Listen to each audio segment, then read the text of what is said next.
ಎಲ್ರಿಗೂ ನಮಸ್ಕಾರ. ನಾನು ನಿಮ್ಮ ಡಾಕ್ಟರ್ ಸುನಯನ, ಯೋಗ ಮತ್ತು ಪ್ರಕೃತಿ ಚಿಕಿತ್ಸಾ ವೈದ್ಯೆ. ಆಹಾರವೇ ಔಷಧ ಕಾರ್ಯಕ್ರಮಕ್ಕೆ ಎಲ್ಲರಿಗೂ ಸ್ವಾಗತ. ಯಾವ ಪ್ರಾಬ್ಲಮ್ಗೆ ಯಾವ ಆಹಾರ ಪಥ್ಯ ಮಾಡಬೇಕು ಅನ್ನೋದನ್ನು ಎಷ್ಟಾದರೂ ನಾವು ಹೇಳಬಹುದು, ಆದರೆ ನಿಜವಾಗಿ ನಮಗೆ ಹಸಿವು ಆಗುವಂಥದ್ದು ಮತ್ತು ಖಾಲಿ ಹೊಟ್ಟೆ ಇರುವಂಥ ವಿಷಯದ ಬಗ್ಗೆ ನಿಮಗೆ ಮೊದಲನೇದಾಗಿ ಹೇಳಬೇಕಾಗಿದೆ ನಾನು. ಯಾಕಂದರೆ ಈ ಹಸಿವು ಅನ್ನುವಂಥದ್ದು ಏನು, ಮತ್ತು ಈ ಹಸಿವು ಆಗದೇ ಇರೋದು, ಹೊಟ್ಟೆ ಖಾಲಿ ಆದಮೇಲೆ ಒಂದು ಫೇಸ್ ಇದೆ, ಎಂಟಿ ಸ್ಟಮಕ್ ಅಥವಾ ಖಾಲಿ ಹೊಟ್ಟೆ ಆಗಿರುವಂಥದ್ದು. ಅಲ್ಲಿ ನಿಮಗೆ ಹಸಿವಾಗೋದಿಲ್ಲ, ಆದರೆ ಹೊಟ್ಟೆ ಖಾಲಿ ಆಗಿರ್ತದೆ. ಆ ಫೇಸ್ ಬಗ್ಗೆ ಕೂಡ ನಾನು ನಿಮಗೆ ಇವತ್ತು ವಿವರಿಸ್ತಾ ಹೋಗ್ತೇನೆ. ಮೊದಲನೇದಾಗಿ ಹಸಿವು ಅಂದರೆ ಏನು? ನಮ್ಮ ದೇಹಕ್ಕೆ ಈ ನರಿಷ್ಮೆಂಟ್ ಅಥವಾ ಪೋಷಕಾಂಶಗಳ ಅಗತ್ಯ ಇದೆ. ನಮ್ಮ ದೇಹದಲ್ಲಿರುವಂತಹ ಎನರ್ಜಿ ಎಲ್ಲವೂ ಖಾಲಿಯಾಗಿ ಬಿಟ್ಟಿದೆ ಅಂತ ಅರ್ಥ. ಅದಕ್ಕೆ ಈ ಜೀವಕೋಶಗಳಿಂದ ಹಿಡಿದು ಪ್ರತಿಯೊಂದು ಆರ್ಗನ್ಗಳಿಗೆ ನಮಗೆ ಪೋಷಣೆ ಬೇಕಿದೆ. ಹಾಗಾಗಿ ಹಸಿವು ಅನ್ನುವಂತಹ ಒಂದು ಪ್ರಕ್ರಿಯೆ ಅಥವಾ ಹಸಿವು ಅನ್ನುವಂಥ ಒಂದು ಫೀಲಿಂಗ್ ಆರಂಭ ಆಗುವಂಥದ್ದು. ಇದು ಒಂದು ಹಾರ್ಮೋನಲ್ ರಿಲೇಟೆಡ್, ಅಂದರೆ ಗ್ರೆಲಿನ್ ಅನ್ನುವಂತಹ ಹಾರ್ಮೋನಿಂದ ಹಸಿವು ಇಂಡ್ಯೂಸ್ ಆಗಬಹುದು. ತುಂಬ ರೀತಿಯ ವಿಧದ ಹಸಿವುಗಳಿದ್ದಾವೆ. ಅಂದರೆ ಹಸಿವಲ್ಲೂ ಕೂಡ ಎಮೋಷನಲ್ ಹಂಗರ್, ಕ್ರೇವಿಂಗ್, ಎಪಟೈಟ್ ಅಂತ ವಿವಿಧ ರೀತಿಗಳಿದ್ದಾವೆ. ಆದರೆ ನಿಜವಾದ ಹಸಿವು ಅನ್ನುವಂಥದ್ದು ಏನು ಅಂತ ಈಗ ನೋಡಬೇಕು ನಾವು. ಮೊದಲನೇದಾಗಿ ನಮಗೆ ಹಸಿವಾದಾಗ ಫಸ್ಟ್ ಆಗುವಂಥದ್ದು ನಮಗೆ ಹೊಟ್ಟೆಯಲ್ಲಿ ಹಂಗರ್ ಪ್ಯಾಂಗ್ಸ್ ಅನ್ನುವಂಥದ್ದು ಸ್ಟಾರ್ಟ್ ಆಗಬಹುದು. ಅಂದರೆ ಅದು ಒಂದು ರೀತಿಯ ಸೌಂಡ್ ಬಂದ ಹಾಗೆ ಅನಿಸೋದು, ಗುರ್ರ ಅನ್ನಿಸುವಂಥದ್ದು ಹೊಟ್ಟೆ ಒಳಗಡೆ, ಹಾಗಾಗಬಹುದು. ಇನ್ನು ಕೆಲವರಿಗೆ ಈ ಸ್ವಲ್ಪ ಡಿಫೆಕ್ಟ್ ಇರೋವರಿಗೆ, ನಿಮ್ಮ ಜೀರ್ಣಾಂಗ ವ್ಯೂಹದಲ್ಲಿ ಸಮಸ್ಯೆ ಇರೋವರಿಗಾದರೆ ಅಸಿಡಿಟಿ ಆಗಬಹುದು ಡೈರೆಕ್ಟಾಗಿ. ಈ ಕಾನ್ಸ್ಟೆಂಟಾಗಿ ಆ್ಯಸಿಡ್ಸ್ ಸ್ಟಮಕ್ ವಾಲ್ಗೆ ಟಚ್ ಆಗಿ ಆಗಿ ಆಗಿ ಕಂಟಿನ್ಯೂಸ್ ಇರಿಟೇಷನ್ ಆಗಿ ಒಂಥರ ಇರಿಟೇಷನ್ ಆಗುವಂಥದ್ದು. ಫಿಸಿಕಲಿ ಕೂಡ, ಅಂದರೆ ಹೊರಗೆ ಕೂಡ ಅವರು ಇರಿಟೇಷನನ್ನು ತೋರಿಸ್ತಾ ಇರ್ತಾರೆ ಹಸಿವಾದಾಗ. ಇನ್ನು ಕೆಲವರಿಗಂತೂ ತುಂಬ ಕೋಪ ಬಂದು ಬಿಡ್ತದೆ ಹಸಿವು ತಡಿಲಿಕ್ಕೆ ಆಗದೇ ಇರೋವರಿಗೆ. ಇನ್ನು ಆ ಕಾನ್ಸ್ಟೆಂಟ್ ಇರಿಟೇಷನ್ ಬ್ರೈನ್ಗೆ ಸಪ್ಲೈ ಆಗ್ತಾ ಆಗ್ತಾ ಬ್ರೈನ್ಗೆ ಸಿಗ್ನಲ್ ಹೋಗ್ತಾ ಹೋಗ್ತಾ ಬ್ರೈನ್ ಹೆಡೇಕ್ ಕೂಡ ಬರಬಹುದು, ತಲೆನೋವಲ್ಲಿ ಎಂಡ್ ಆಗಬಹುದು. ಹಸಿವಾದರೆ ಕೆಲವರಿಗೆ ಸಡನ್ನಾಗಿ ಮೈಗ್ರೇನ್ ಬರುವಂಥದ್ದು, ಸಡನ್ನಾಗಿ ತಲೆನೋವು ಸ್ಟಾರ್ಟ್ ಆಗುವಂಥದ್ದು, ಹಾಗೆಲ್ಲ ಆಗ್ತದೆ. ಆದರೆ ಅದು ನಿಜವಾಗಿ ಹಸಿವಾದರೆ ಅದು ಆ ಥರ ಎಲ್ಲ ಆಗ್ಲಿಕ್ಕೆ ಸಾಧ್ಯ ಇಲ್ಲ. ಬಟ್ ತುಂಬ ನೀವು ಹಸಿವನ್ನು ಪೋಸ್ಟ್ಪೋನ್ ಮಾಡಿದರೆ, ಏನೂ ತಿನ್ನದೇ ಇದ್ದರೆ, ಅಥವಾ ನೀವು ಉಪವಾಸ ಮಾಡ್ತಾ ಇರುವಾಗ ಸರಿಯಾಗಿ ಮೆಂಟಲಿ ಪ್ರಿಪೇರ್ ಆಗದೇ ಇದ್ದರೆ, ಅಥವಾ ಉಪವಾಸ ಮಾಡೋ ಟೈಮಲ್ಲಿ ನೀವು ಸರಿಯಾಗಿ ನಿಮ್ಮನ್ನು ಹೈಡ್ರೇಟ್ ಮಾಡಿಕೊಳ್ಳದೇ ಇದ್ದರೆ, ಆವಾಗೆಲ್ಲ ಇಂಥ ಲಕ್ಷಣಗಳು ಕಾಣಿಸ್ಕೊಳ್ಬಹುದು. ಇನ್ನು ಕೆಲವರಿಗೆ ಆಬ್ವಿಯಸ್ ಅವರ ಬಾಡಿ ನೇಚರೇ ಆಗಿರಬಹುದು. ಹಸಿವು ಸ್ವಲ್ಪ ಆದಾಗ, ಅಂದರೆ ಕೆಲವರಿಗೆ ಅಗ್ನಿತತ್ವ ಜಾಸ್ತಿ ಇರ್ತದೆ ಕೆಲವರ ದೇಹದಲ್ಲಿ, ಹಾಗಿರುವಾಗ ಅವರಿಗೆ ಹಸಿವು ಜಾಸ್ತಿ ಆದ ಹಾಗೆ ತಲೆನೋವು ಜಾಸ್ತಿ ಆಗುವಂಥದ್ದು, ಅಸಿಡಿಟಿ ಜಾಸ್ತಿ ಆಗುವಂಥದ್ದು, ಹಾಗೆಲ್ಲ ಆಗಬಹುದು. ಆದರೆ ಜನರಲ್ ಆಗಿ ನಿಜವಾದ ಹಸಿವು ಅಂದರೆ ಅಲ್ಲಿ ಅವ್ರಿಗೆ ನಿಧಾನಕ್ಕೆ ಆನ್ಸೆಟ್ ಸ್ಟಾರ್ಟ್ ಆಗುವಂಥದ್ದು, ಮತ್ತು ಅದು ಫುಡ್ ಸಿಗೋ ತನಕ ವೆಯ್ಟ್ ಮಾಡುವಷ್ಟು ಮಟ್ಟಿಗೆ ಕಂಟ್ರೋಲಲ್ಲಿರುವಂಥದ್ದು ಹಸಿವು. ನಿಜವಾದ ಹಸಿವು ಅಂದರೆ ಹಾಗೇನೆ, ರಿಯಲ್ ಹಂಗರ್ ಕ್ಯಾನ್ ವೆಯ್ಟ್ ಅಂತ ಕಾಯಬಹುದು. ಆಯಿತಾ? ಇಷ್ಟೆಲ್ಲ ಲಕ್ಷಣಗಳು ಕಾಣಿಸ್ಕೊಳ್ಬೋದು ಒಂದು ಹಸಿವಾದರೆ. ಇನ್ನು ಎಂಟಿ ಸ್ಟಮಕ್, ಅದರ ಬಗ್ಗೆ ನಾವು ನೋಡಬೇಕು. ಹಸಿವು ಮತ್ತು ಎಂಟಿ ಸ್ಟಮಕ್ ಅನ್ನೋದು ಒಂದೇ ಅಲ್ಲ, ಅದು ಎರಡು ಕೂಡ ಬೇರೆ ಬೇರೆ. ಎಂಟಿ ಸ್ಟಮಕ್ ಅಂದರೆ ಗ್ರಾಸರಲ್, ಖಾಲಿ ಹೊಟ್ಟೆ ಅಂತ ಅರ್ಥ. ಖಾಲಿ ಹೊಟ್ಟೆ ಅಂದರೆ ಫಿಸಿಕಲಿ ನಮ್ಮ ಜಠರ ಖಾಲಿಯಾಗಿದೆ, ಅದರ ಒಳಗಡೆ ಆಹಾರದ ಅಂಶ ಇಲ್ಲ ಅಂತ ಅರ್ಥ. ಹಾಗಿದ್ರೆ ನಿಮ್ಗೆ ಹಸಿವಾಗ್ತದ? ಹಸಿವಿನ ಫೀಲಿಂಗ್ ಆಗ್ತದಾ? ಇಲ್ಲ. ಎಂಟಿ ಸ್ಟಮಕ್ ಇರುವಾಗ ನಿಮಗೆ ಹಸಿವಿನ ಆ ಒಂದು ಫೀಲಿಂಗ್ ಆಗೋದಿಲ್ಲ.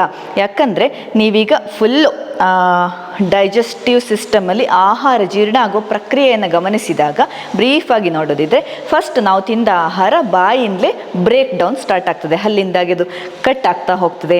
ಆಮೇಲೆ ನಿಮ್ಮ ಸಲೈವರಿ ಗ್ಲ್ಯಾಂಡ್ಸ್ ಅಥವಾ ನಮ್ಮ ಸಲೈವರಿ ಗ್ಲ್ಯಾಂಡ್ಸಿಂದ ಸಲೈವಾ ಸೆಕ್ರೇಟ್ ಆಗ್ತದೆ, ಲಾಲಾರಸ ಸೆಕ್ರೇಟ್ ಆಗಿ ಅದರ ಮೂಲಕ ಕೆಮಿಕಲ್ ಪ್ರೊಸೆಸ್ ಆಗ್ತದೆ. ಅಲ್ಲಿ ಸ್ಟಾರ್ಚ್ ಇರಬಹುದು, ಫ್ಯಾಟ್ ಇರಬಹುದು, ಎಲ್ಲ ಬ್ರೇಕ್ ಡೌನ್ ಆಗ್ತದೆ. ಅಲ್ಲಿಂದ ಅನ್ನನಾಳಕ್ಕೆ ಹೋಗ್ತದೆ, ಅನ್ನನಾಳದಲ್ಲಿ ಟ್ರಾನ್ಸ್ಪೋರ್ಟ್ ಆಗಿ ಜಠರದಲ್ಲಿ ಮಿಕ್ಸಿಂಗ್ ಪ್ರಾಸೆಸ್ ಆಗ್ತದೆ. ಅಲ್ಲಿರುವಂತಹ ಆ ಸ್ಟ್ರಾಂಗ್ ಆಮ್ಲ ಕೂಪ ಏನಿದೆ, ಅಲ್ಲಿ ತುಂಬ ರೀತಿಯ, ಅಂದರೆ ಮೇಜರ್ ಡೈಜೆಷನ್ ಆಗ್ತದೆ. ಅಲ್ಲೊಂದು ಕೈಮ್ ಅನ್ನುವಂತಹ ಒಂದು ಥಿಕ್ ಸಬ್ಸ್ಟೆನ್ಸ್ ಥರ ಫಾರ್ಮ್ ಆಗ್ತದೆ, ಅಂದರೆ ಮಿಕ್ಸಿಂಗ್ ಆಗುವಂಥದ್ದು ಆಹಾರ ಬೇಸಿಕಲಿ.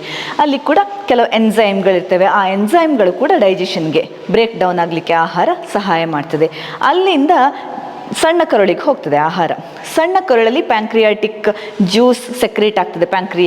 ಪ್ಯಾಂಕ್ರಿಯಾಟಿಕ್ ಜ್ಯೂಸನ್ನು ಸೆಕ್ರೇಟ್ ಮಾಡಿ ಅಲ್ಲಿ ಈ ಶುಗರನ್ನು ಬ್ರೇಕ್ ಡೌನ್ ಮಾಡುವಂಥದ್ದು. ಇನ್ನು ಲಿವರ್ ಅಲ್ಲಿ ಬೈಲ್ ಜ್ಯೂಸನ್ನು ಸೆಕ್ರೇಟ್ ಮಾಡ್ತದೆ, ಅಲ್ಲಿ ಫ್ಯಾಟ್ ಎಮಲ್ಸಿಫಿಕೇಷನ್ಗೆ ಹೆಲ್ಪ್ ಆಗ್ತದೆ. ಅವೆಲ್ಲ ಕೂಡ ಸಣ್ಣ ಕರುಳಲ್ಲಿ ಆಗುವಂತಹ ಪ್ರೊಸೆಸ್. ಅದು ಅಲ್ಲದೆ ಸಣ್ಣ ಕರುಳಲ್ಲಿ ಪ್ರೋಟೀನ್ ಡೈಜೆಷನ್ನು ಆಗ್ತದೆ, ಮತ್ತು ಕೆಲವು ನ್ಯೂಟ್ರಿಯೆಂಟ್ಸ್ ಎಲ್ಲ ಅಬ್ಸಾರ್ಬ್ ಆಗಿ ಸಣ್ಣ ಕರುಳಲ್ಲಿ ಅಲ್ಲಿಂದ ಸಣ್ಣ ಸಣ್ಣ ಕ್ಯಾಪಿಲರಿಗಳ ಮುಖಾಂತರ ರಕ್ತನಾಳಕ್ಕೆ ಅಂದರೆ ರಕ್ತಕ್ಕೆ ಸೇರ್ಪಡೆ ಆಗುವಂಥದ್ದು ನ್ಯೂಟ್ರಿಯೆಂಟ್ಸ್ ಸಣ್ಣ ಕರುಳಲ್ಲಿ ಹಾಗೆಲ್ಲ ಆಗ್ತದೆ. ಅದರ ನಂತರ ಉಳಿದ ಆಹಾರ ಎಲ್ಲ ಪಾಸಾಗಿ ದೊಡ್ಡ ಕರುಳಿಗೆ ಹೋಗುವಂಥದ್ದು.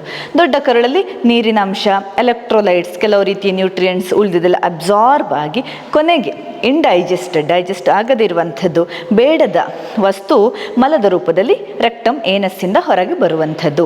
ಇಷ್ಟು ದೊಡ್ಡ ಪ್ರಕ್ರಿಯೆಯಲ್ಲಿ ಆದರೆ ಜಠರದ ಒಳಗಡೆ ಅಂದರೆ ಸ್ಟಮಕ್ನ ಒಳಗಡೆ ಆಹಾರ ಯಾವತ್ತೋ ಖಾಲಿಯಾಗಿ ಆಗಿದೆ, ಆಮೇಲೆ ಉಳಿದಿದ್ದೆಲ್ಲ ಇಲ್ಲಿ ಕರುಳಲ್ಲೆಲ್ಲ ಪ್ರೊಸೆಸ್ ಆಗುವಂಥದ್ದು ಆಹಾರ, ಮತ್ತು ಬೇಡದ ಕಲ್ಮಶ ಹೊರಗೆ ಹೋಗುವಂಥದ್ದು. ಈ ಫೇಸಲ್ಲಿ ನಿಮಗೆ ಹಸಿವು ಆಗೋದಿಲ್ಲ. ರಕ್ತಕ್ಕೆ ನ್ಯೂಟ್ರಿಯೆಂಟ್ಸ್ ಸೇರ್ತಾ ಇರುವಾಗ, ರಕ್ತಕ್ಕೆ ಗ್ಲೂಕೋಸ್ ಇರಬಹುದು, ಪ್ರೋಟೀನ್ ಇರಬಹುದು, ಬೇರೆ ಎಲ್ಲ ರೀತಿಯ ಮಿನರಲ್ಸ್, ವಿಟಮಿನ್ಸ್ ಸೇರ್ತಾ ಇರುವಾಗ ನಿಮಗೆ ಹಸಿವು ಆಗೋದಿಲ್ಲ. ಅದು ಎಂಟಿ ಸ್ಟಮಕ್ ಫೇಸ್. ಹಾಗಿರುವಾಗ ಈ ಎಂಟಿ ಸ್ಟಮಕ್ ಅಂದ್ರೆ ಬೆನಿಫಿಟ್ ಏನು, ಯಾಕೆ ನೀವು ಎಂಟಿ ಸ್ಟಮಕ್ ಫೇಸನ್ನು ನೀವು ಆಗಾಗ ಕ್ರಿಯೇಟ್ ಮಾಡಿಕೊಳ್ತಾ ಇರಬೇಕು ನಿಮ್ಮ ದೇಹದಲ್ಲಿ ಅನ್ನುವಂಥದ್ದು ಬಹಳ ಮುಖ್ಯ. ಯಾಕಂದರೆ ಯಾವುದೇ ರೀತಿಯ ಆಹಾರವನ್ನು ನೀವು ತಗೊಳ್ಳಿ 2 ಅಥವಾ 2.5 ಗಂಟೆಯೊಳಗೆ ಮ್ಯಾಕ್ಸಿಮಮ್ ಡೈಜೆಸ್ಟ್ ಆಗಬೇಕು, ಹೊಟ್ಟೆ ಖಾಲಿ ಆಗಲೇಬೇಕು. ಇಲ್ಲದಿದ್ದರೆ ಅಲ್ಲಿ ಸಮಸ್ಯೆ ಆಗ್ತದೆ ನಿಮಗೆ, ಮುಂದಕ್ಕೆ ರೋಗಗಳು ಕಟ್ಟಿಟ್ಟ ಬುತ್ತಿ. ಎಂಟಿ ಸ್ಟಮಕ್ಕಲ್ಲಿ ಬೆನಿಫಿಟ್ ಏನು, ಖಾಲಿ ಹೊಟ್ಟೆ ಇರುವಾಗಲೇ ನಿಮ್ಮ ದೇಹದ ಪ್ರತಿಯೊಂದು ಆರ್ಗನ್ಗಳು ಮತ್ತು ನಿಮ್ಮ ಮೆದುಳು ಕೂಡ ವರ್ಕ್ ಮಾಡೋದು ಬೆಸ್ಟ್ ವರ್ಕ್ ಮಾಡೋದು ಎಂಟಿ ಸ್ಟಮಕ್ ಇರುವಾಗಲೇ. ಆ ಟೈಮಲ್ಲೇ ಹೊಟ್ಟೆಯಲ್ಲಿ ಆಹಾರ ಇರುವಾಗ ನೀವು ತಿಂತಾ ಇರುವಾಗೆಲ್ಲ ನಿಮ್ಮ ಬ್ರೈನ್ ಅಷ್ಟು ಆ್ಯಕ್ಟಿವ್ ಆಗಿ, ನಿಮ್ಮ ದೇಹದ ಬೇರೆ ಭಾಗಗಳಿರಬಹುದು ಆ್ಯಕ್ಟಿವ್ ಆಗಿ ವರ್ಕ್ ಮಾಡೋದಿಲ್ಲ. ಎಂಟಿ ಸ್ಟಮಕ್ ಫೇಸಲ್ಲೇ ಎಲ್ಲ ಆರ್ಗನ್ಗಳ ಕಾರ್ಯದಕ್ಷತೆ ಜಾಸ್ತಿ ಆಗುವಂಥದ್ದು. ಅದರಲ್ಲೂ ಕೂಡ ನಿಮ್ಮ ಮೆದುಳು ತುಂಬ ಶಾರ್ಪಾಗಿ ಕೆಲಸ ಮಾಡೋದು ಈ ಎಂಟಿ ಸ್ಟಮಕ್, ಖಾಲಿ ಹೊಟ್ಟೆ ಇರುವಂತಹ ಸ್ಟೇಜ್ಗೆ ನೀವು ಬಂದಾಗಲೇ. ಅದು ಒಂದು. ಇನ್ನು ಈ ಪ್ಯೂರಿಫಿಕೇಷನ್, ಯಾವ್ಯಾವುದು ಆರ್ಗನಲ್ಲಿ ಎಲ್ಲೋ ಮಾರ್ಬಿಡಿಟಿ ಸೇರಿಕೊಂಡಿರ್ತದೆ, ಎಲ್ಲೋ ಒಂದು ಸಣ್ಣ ರಿಪೇರ್ನ ಅಗತ್ಯ ಇದೆ, ಅಥವಾ ಏನೋ ಒಂದು ಸಣ್ಣ ಮಟ್ಟಿನ ಮಾರ್ಬಿಡಿಟಿಯನ್ನು ಹೊರಗೆ ಹಾಕುವಂತಹ ಪ್ರಕ್ರಿಯೆ ಬೇಕಿದೆ, ತುಂಬ ಆರ್ಗನ್ಸ್ ಇದಾವಲ್ಲ ದೇಹದಲ್ಲಿ, ಅಲ್ಲಿ ಸ್ವಚ್ಛತೆ ಅಗತ್ಯ ಇದೆ ಅಂತಾಗುವಾಗ ಆ ಎಲ್ಲ ಕರೆಕ್ಷನ್ಗಳು ಸಣ್ಣದು ಆಗಬೇಕಾದ್ದು ಈ ಎಂಟಿ ಸ್ಟಮಕ್ ಟೈಮಲ್ಲೇ. ಇನ್ನು ಸೆಲ್ಯುಲಾರ್ ಲೆವೆಲಿಂದ, ಜೀವಕೋಶದ ಲೆವೆಲಿಂದಲೇ ಪ್ಯೂರಿಫಿಕೇಷನ್ ಆಗುವಂಥದ್ದು ಈ ಖಾಲಿ ಹೊಟ್ಟೆ ಇರುವಾಗಲೇ. ನೀವು ಅಬ್ಸರ್ವ್ ಮಾಡಿರಬಹುದು, ಈಗ ನೋಡಿ ರಾತ್ರಿ ಊಟ ಆದ ತಕ್ಷಣ ನೀವು ಓದಲಿಕ್ಕೆ ಕೂತ್ರೆ, ಈಗ ಮುಖ್ಯವಾಗಿ ಸ್ಟೂಡೆಂಟ್ಗಳಿರಬಹುದು ಅಥವಾ ಯಾರಾದರೂ ಓದಲಿಕ್ಕೆ ಕೂತ್ರೆ ನಿಮಗೆ ನಿದ್ದೆ ಬಂದೇ ಬರ್ತದೆ. ಊಟ ಆದ ತಕ್ಷಣ ಹೆವಿ ಊಟ ಮಾಡಿ ಆದಮೇಲೆ ಓದಲಿಕ್ಕೆ ಕೂತ್ರೆ ಓದ್ತೀರಾ ನೀವು? ಇಲ್ಲ, ನಿದ್ದೆ ಬರ್ತದೆ ನಿಮಗೆ. ಅದೇ 1-2 ಗಂಟೆ ಕಳೆದು ರಾತ್ರಿ ಲೇಟ್ ನೈಟ್ ಕೆಲವರು ಓದ್ತಾರೆ, ತುಂಬ ಚೆನ್ನಾಗಿ ಅದು ತಲೆಗೆ ಹಿಡಿತದೆ. ಅಥವಾ ಬೆಳಿಗ್ಗೆ ಬೇಗ ಎದ್ದು ಓದುವಂಥದ್ದು, ಬ್ರಾಹ್ಮಿ ಮುಹೂರ್ತದಲ್ಲಿ ರಾತ್ರಿ ಫುಲ್ಲು ಉಪವಾಸ ಇದ್ದು ಖಾಲಿ ಹೊಟ್ಟೆ ಮಾಡ್ಕೊಳ್ತೀರಿ. ಬೆಳಿಗ್ಗೆ ಎದ್ದ ತಕ್ಷಣ ಏನು ಹಸಿವಾಗೋದಿಲ್ಲ ನಿಮಗೆ, ನೀವು ಓದುವ ಮನಸ್ಸಿರ್ತದೆ. 1-2 ಗ್ಲಾಸ್ ನೀರು ಕುಡಿದು ಚೆನ್ನಾಗಿ ಓದಿದರೆ ಅದರಷ್ಟು ಚೆನ್ನಾಗಿ ತಲೆಗೆ ಯಾವತ್ತೂ ಹಿಡಿಯೋದಿಲ್ಲ ಅಲ್ವಾ? ಅಷ್ಟು ಚೆನ್ನಾಗಿ ಫಾಸ್ಟಾಗಿ ನೀವು ಕಾನ್ಸೆಪ್ಟನ್ನು ಅರ್ಥ ಮಾಡ್ಕೊಳ್ತೀರಿ. ಯಾಕಂದರೆ ಅಲ್ಲಿ ಖಾಲಿ ಹೊಟ್ಟೆ, ಎಂಟಿ ಸ್ಟಮಕ್ ಫೇಸಲ್ಲಿ ನಿಮ್ಮ ಬ್ರೈನ್ ಬಹಳಷ್ಟು ಆ್ಯಕ್ಟಿವ್ ಆಗಿ ಕೆಲಸ ಮಾಡುವಂಥದ್ದು.